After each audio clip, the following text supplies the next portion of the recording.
What if I tell you something unbelievable happened in court? Advocate George Beloy tried to corner Bongani Ntanzi with alleged phone calls to his girlfriend Lebo, starting on 17th June 2020, the day after Ntanzi was arrested. But Ntanzi asked one simple question that changed everything. Which tower handled that call? And suddenly, the room became uncomfortable. Judge Rata's face changed, because he knew the answer from the state's own Section 205 records was shocking. The tower was undefined. Where are you going? Do you want to comment? Mina ngibushilo phambi kwekhoti nomelo wami ngamtshela ukuthi ifoni mangiboshwa mina ngayihlukana nayo ifoni ekuthi emveni kwesikhathi ngiboshwa ifoni yami kwakwenziwa nami mina ngazi mina futhi inamba kale bokhila ngiphika khoti. My lord, I did mention to the court that after my arrest I was not in possession of my phone, and what was done or what was happening with my phone I had no knowledge of, and secondly I don't know Lebo's number of head. Bese ngicela ikhoti ukuthi ngicela ukuthi aphinde angifundele le aqala ngokuyifunda le ye17 khona phela ngifuna ukuzwa khona ngifunda le ye17 ya ye17 ngaxhumana lebohilo nge17 zikaJune. And I will also request that you read again that part where you read that I had contact with Lebo on the 17th. There's something that I don't understand there. Yes, that the 1,718 calls start on the 17th of June 2020 until 29 November 2020. Okay, uthi umeli ke ukuxhumana kwakho noLebo ngefoni ke konke ke amakholi nabayenza ke makuhlangene konke ngaba u1718.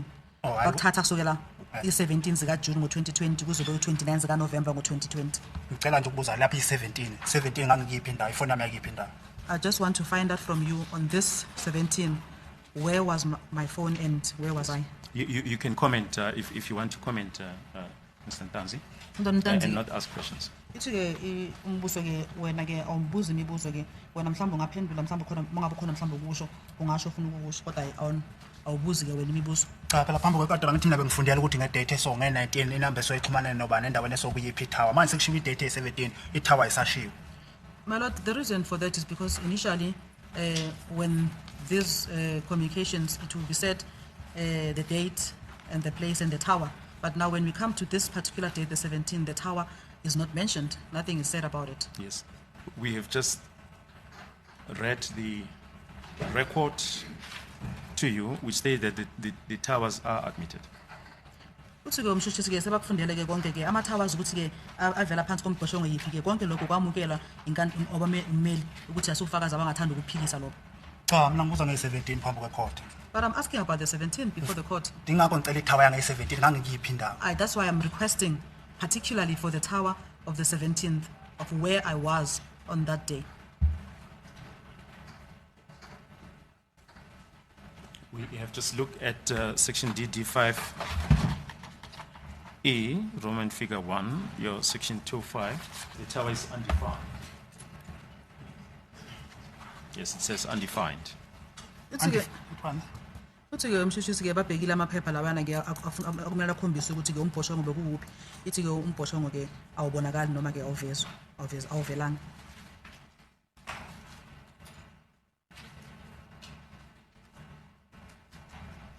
Ngicabanga ukuthi ifoni ngathi kuthiwa ngangixhumana nomuntu kodwa ingabhala ukuthi ngangikiphi indawo.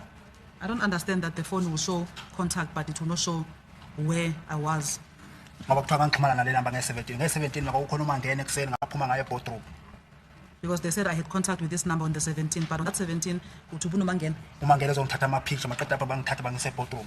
Mangela came to take pictures of myself, and then after that I was taken to the boardroom on that date, the 17th.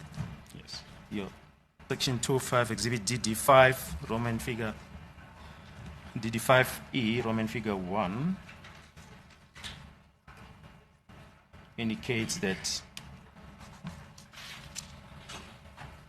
your number, and this is page 7 of 38, case ID 1031225, shows that your number 06090168890 on 17 June 2020 at 10:07:34 seconds received a call from Lebo's number 072.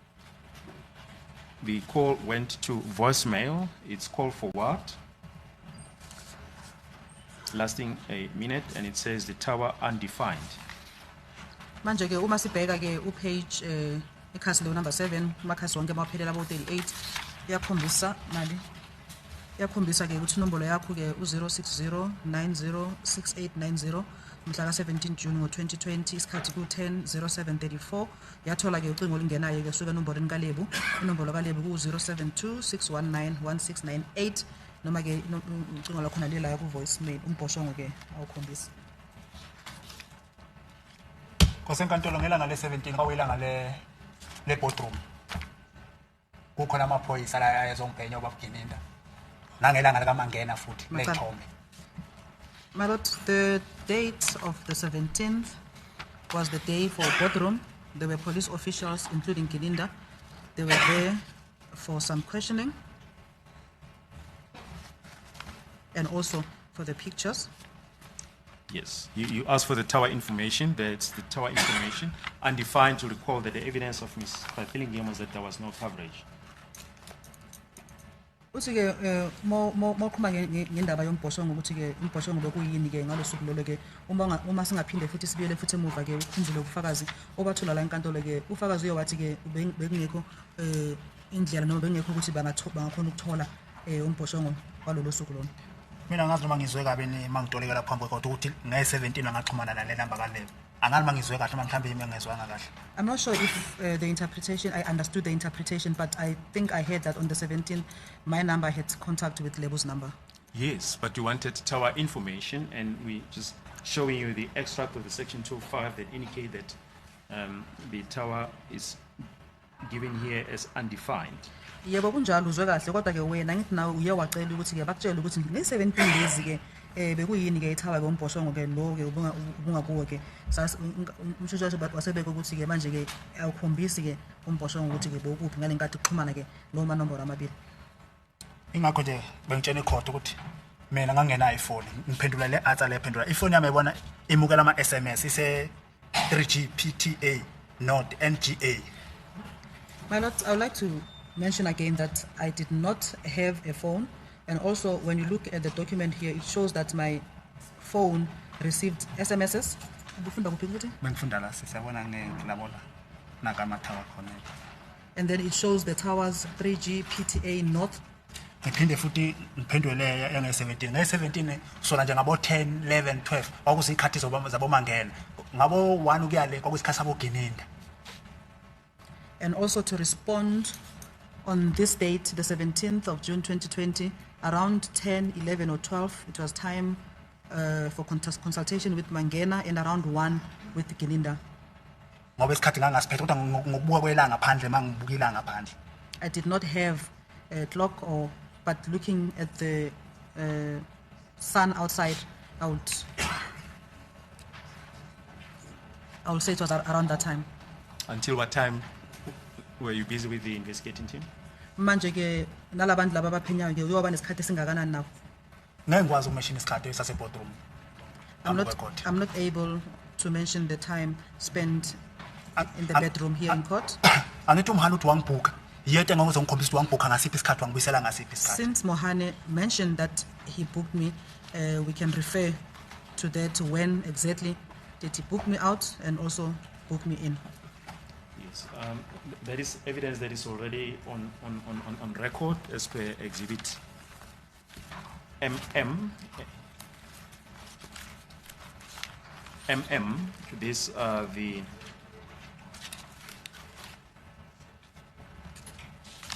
cell register from Pretoria North Police Station for the 17th of June 2020. It says 1655.